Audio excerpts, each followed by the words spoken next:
गाड मीरा भाईंदरच्या महापौर डिंपल मेहतांचं आयुक्तांना पत्र पाहायला मिळते। घोडबंदर फाउंटन ते गायमुख पर्यंतच्या रस्त्याच्या दुरुस्तीबाबत हे पत्र आहे। शासनाकडून रस्त्याची दुरुस्ती करून घेण्याची महापौरांची मागणी आहे। मीरा भाईंदर मनपाकडे रस्ते दुरुस्तीसाठी निधी नाही असं मेहतांनी म्हटलं। शिंदेच्या शिवसेनेकडून डिंपल मेहतांचा पत्राचा निषेध करण्यात आलाय। महापौर खड्डे बुजवण्यासाठी प्रशासनाला अटकाव करत असल्याचा शिवसेनेचा आरोप आहे। मनपा प्रशासन आणि महापौरांवर गुन्हा दाखल करण्याची शिवसेनेची मागणी आहे। भाजपच्या महापौर डिंपल मेहता यांना घोडबंदरचा गायमुख ते फाउंटनचा रस्ता पाकिस्तानात आहे अशी चुकीची माहिती कोणीतरी दिलेली आहे आणि म्हणूनच त्यांनी हे तुगलकी फरमान काढलेलं आहे की मीरा भाईंदर महानगरपालिका प्रशासनाद्वारे हे खड्डे बुजवले जाऊ नये। उद्या या घोडबंदरच्या गायमुख फाउंटनच्या रस्त्यावरती कुठलाही जर एखादा अपघात झाला, त्या अपघातात कोणाच्या जीवाला काही दुखापत झाली तर याची सर्वस्वी जबाबदारी ही डिंपल मेहता आणि भाजपच्या या सत्ताधारी प्रशासनावरती असणार आहे। शिवसेनेचे जिल्हाध्यक्ष या ठिकाणी राजू भोईर यांनी प्रशासनाकडे मागणी केलेली आहे की पुढच्या 48 तासांमध्ये महापौर डिंपल मेहता आणि या महापालिका प्रशासनावरती तात्काळ गुन्हा दाखल झाला पाहिजे। तर सिन्नर आणि नाशिक तालुक्याला जोडणाऱ्या ब्राह्मणवाडे शिंदे जाखोरी रस्त्याची दुरावस्था झाली। 2 महिन्यांपासून सुरू असलेलं काम रखडलेलं आहे। रस्त्यांवर ठिकठिकाणी चिखल आणि पावसाचं पाणी साचलं आहे। त्यामुळे नायगाव खोऱ्यातील 10 ते 15 गावातील नागरिकांचे हाल होत आहेत। यामुळे संताप व्यक्त करत आहे। रखडलेलं काम सुरू करण्याची मागणी गावकऱ्यांनी केली आहे। आणि नाशिक या 2 तालुक्याला जोडणाऱ्या ब्राह्मणवाडी येथील या रस्त्याची अक्षरशः चाळण झाले असल्याचे चित्र आपल्याला बघायला मिळत आहे। आपण सध्या सिन्नर तालुक्यातील ब्राह्मणवाडी या ठिकाणी आलो आहोत।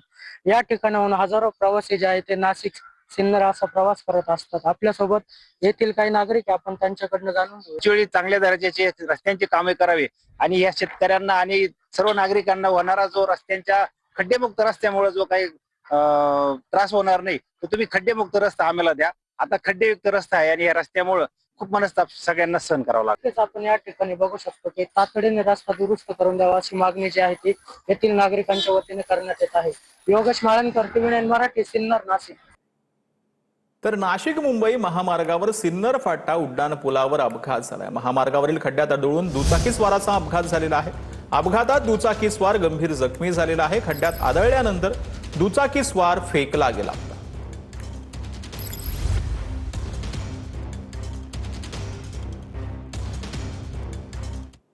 तर मिसिंग लिंक पाहायला गेलेल्या पर्यटकाची गाडी 50 फूट खोल दरीत कोसळली। खालापूरच्या गारमाळ परिसरातून मिसिंग लिंकचं दृश्य पाहताना चालकाचं नियंत्रण सुटलं। गाडी दरीत कोसळली। चालक मात्र थोडक्यात बचावलेला आहे।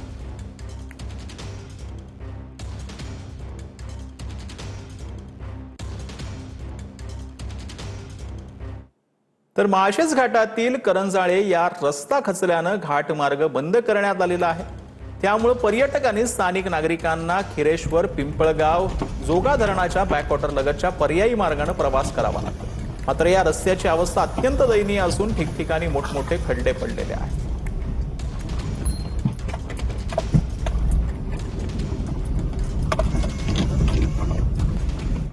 तर इचलकरंजीमधील गगनबावडा कळे रस्त्याची दुरावस्था झाली। रस्त्याच्या दुरावस्थेमुळे अपघाताचं प्रमाण वाढलेलं आहे।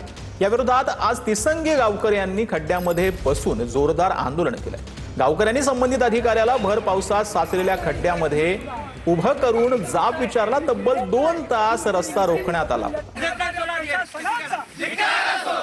अरे दादा, तुला मी सांगितलं होतं की माझं मी तुला हे तालुका आमचा आहे आणि जिल्ह्याचा आहे। ही मंडळी येतील बदलून जातील, तू काय जबाबदारी सांगितली होतीस? मी हे काम सगळ्यांना आमच्या सांगितलं होतं त्या आंदोलनाला सांगितलं नव्हतं का तू? अरे बाळ, तू जबाबदार आहेस, याचा जबाबदार मी 3 वेळा नॅशनल हायवेला निवेदन दिले। त्यांच्याकडे सांगितले, मी स्पष्ट सांगतो की ज्या ठेकेदारांनी काम केलेलं नाही किंवा काम केलेली खडी उधळले त्यांच्यावरती कारवाई करा म्हणून सांगितले आणि ताबडतोब या रस्त्याची दुरुस्ती करून घ्या। कारण 6.5 कोटीतले 1 कोटी रुपये खर्च झालेत। उरलेले 5.5 कोटी वयोत का खर्च केले नाहीत। काम निकृष्ट दर्जाचं असेल, त्याच्या अगोदरच्या कंत्राटदारांनी ज्याने केलं असेल त्यांना निकृष्ट दर्जाचं केलं असेल, त्यांच्या EMD जप्त करा, ठेकेदारांना ब्लॅकलिस्टमध्ये टाका, नवीन ठेकेदार नेमाने तात्काळ काम करून घ्या। तर पुण्याच्या नारायणगाव मधून वाहणाऱ्या मीना नदीला पूर आला असून अनेक पूल जे आहेत ते पाण्याखाली गेलेले आहेत। पुलावरून पुराच्या पाण्यातून जाण्याचा प्रयत्न करणाऱ्या एका गृहस्थाला काही सतर्क युवकांनी वेळीच रोखून सुरक्षित बाहेर काढले. यामुळे अनर्थ टळला. पुराच्या पाण्यातून जाण्याचं धाडस करू नये असं आवाहन यावेळेला प्रशासनाकडून करण्यात आलं.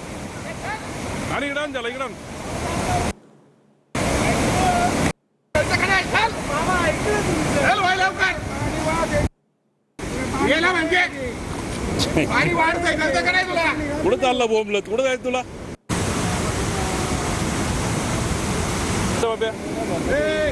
ए